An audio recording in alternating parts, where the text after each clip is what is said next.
Supreme court के justice Hashim काकड़ का DIG headquarter Malik Jameel Zafar से अहम मुकालमा। डीआईजी इस्लामाबाद हेडक्वार्टर के वकील शाखावर अदालत में पेश हुए। कहा, फैसलाबाद के एक ट्रायल कोर्ट में फौजदारी मुकदमा जेर समाअत था।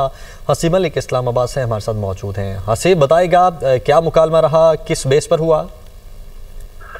देखिए, ये बेसिकली फैसलाबाद के एक ट्रायल कोर्ट में फौजदारी मुकदमा था जिसके अंदर ऑब्जर्वेशन दी गई थी। उसके खिलाफ जो है सुप्रीम कोर्ट से रुजू किया गया था और जस्टिस हाशिम काकड़ की सरबराही में 2 रुकनी बेंच ने समाअत की है और हाशिम काकड़ और डीआईजी हेडक्वार्टर मलिक जमील जफर के दरमियान इस समाअत के दौरान अहम मुकालमा हुआ है और अदालत की तरफ से जो है ये कहा गया था कि मेरे मौकिल शाखावर जो थे वकील, उनकी तरफ से ये मौक़िफ़ इख्तियार किया गया था कि ट्रायल कोर्ट ने गवाहान को पेश करने का हुक्म दिया था और मेरे मौकिल उस वक्त एसपी थे। उनके खिलाफ ट्रायल कोर्ट ने ऑर्डर में ऑब्जर्वेशन दी थी जिसके ऊपर जस्टिस इश्तियाक इब्राहिम जो थे, जो कि बेंच का हिस्सा थे, उनकी तरफ से ये मौक़िफ़ रिमार्क्स दिए गए कि सिर्फ लोगों को जेल में डालना नहीं होता, अदालतों में गवाहान को भी पेश करना होता है। और ट्रायल कोर्ट के जज साहब खुद जाकर गवाहान को तो नहीं ला सकते थे। जस्टिस हाशिम काकड़ की तरफ से ये रिमार्क्स दिए गए कि शाखावर साहब, ये तो आपके साथ पुलिस वाला खड़ा है, क्या यही डीआईजी है? जिसके ऊपर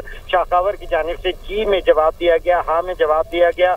और जो है अदालत जो है फैसलाबाद की ट्रायल कोर्ट ने पुलिस अफसर के खिलाफ ऑब्जर्वेशन जो दी थी, उसके ऊपर अदालत ने लाहौर हाई कोर्ट का फैसला जो है वो कलअदम करार दे दिया है और अदालत की तरफ से ये रिमार्क्स दिए गए हैं कि वकील दरखास्त गुजार को सुनने के बाद 2 माह के अंदर फैसला करे। जी, 2 माह के अंदर फैसला करे। ठीक है, बहुत शुक्रिया आपका हसीब।